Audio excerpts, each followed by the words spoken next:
చేసి రిజల్ట్ ఇచ్చే ప్లానెట్ రాహు. అందుకే కలిపురుషుడు అంటారు రాహుని. కాబట్టి దిస్ కైండ్ ఆఫ్ అంతర్దశ ఆఫ్ రాహు, మహాదశ ఆఫ్ రాహు, అట్లానే ప్రత్యంతర దశ ఆఫ్ రాహు. ఇది ఎవరికి తెలీదు. ఎందుకంటే ఏమండి మహాదశ అంతర్దశ చూసుకుంటాము.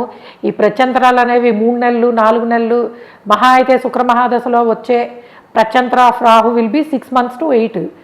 ఇలా ఉన్నప్పుడు మరి ఎలా తెలుస్తుంది అంటే, మనము లైఫ్లో జీవితంలో తీసుకునే పెద్ద నిర్ణయాలు, హైయర్ ఎడ్యుకేషన్కి ఫారెన్ ల్యాండ్స్కి వెళ్ళడము, పెళ్లి చేసుకోవడము, పిల్లల కోసం ప్లాన్ చేయడము, వీసా రిలేటెడ్, పిఆర్స్కి అప్లై చేసుకోవడము, గ్రీన్ కార్డ్ రిలేటెడ్, H1Bలు, ఇవన్నీ ఏంటి జీవితాన్ని డిసైడ్ చేసేవి కదా.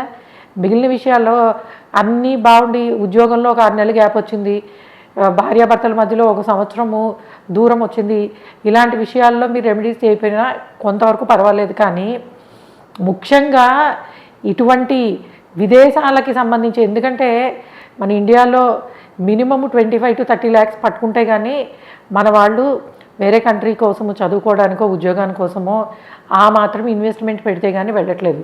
కానీ వెళ్ళే వాళ్ళందరూ, ప్రయత్నించే వాళ్ళందరూ మిడిల్ క్లాసు, లోన్స్ పెట్టుకుని ఈ ఇంటికి సంబంధించిన డాక్యుమెంట్లు పెట్టి ఇలాగ డబ్బులు తీసుకుని వెళ్ళేవాళ్ళే. అంటే మీరు ఒక పెద్ద పని చేసేటప్పుడు సరైన జాగ్రత్త తీసుకోవాలి కదా.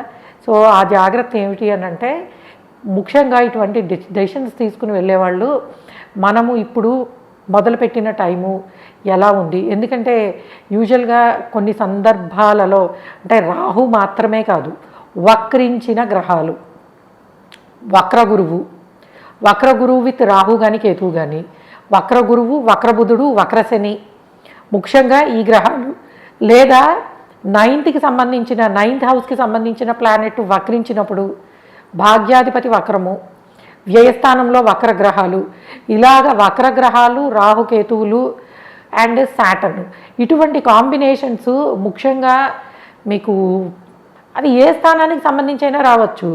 ఎందుకంటే అది ప్రత్యేకంగా 10th హౌస్కే రావక్కర్లేదు, జాబ్ అంటేను హైయర్ ఎడ్యుకేషన్ అంటే 9th హౌస్కే రావక్కర్లేదు, ఫారెన్ ల్యాండ్ కాబట్టి 12thకే రావక్కర్లేదు. ఎందుకు, ఇందాక నేను కర్కాటక లగ్నము 2వ స్థానంలో ఉన్న గ్రహాలు, అక్కడ గురువు 9th లార్డ్ అయ్యాడు, అండ్ మనకి సాటర్న్ అష్టమాధిపతి అయ్యాడు, కుజుడు పంచమాధిపతి అయ్యాడు, రాహుకి ఏ లార్డ్షిప్ లేదు.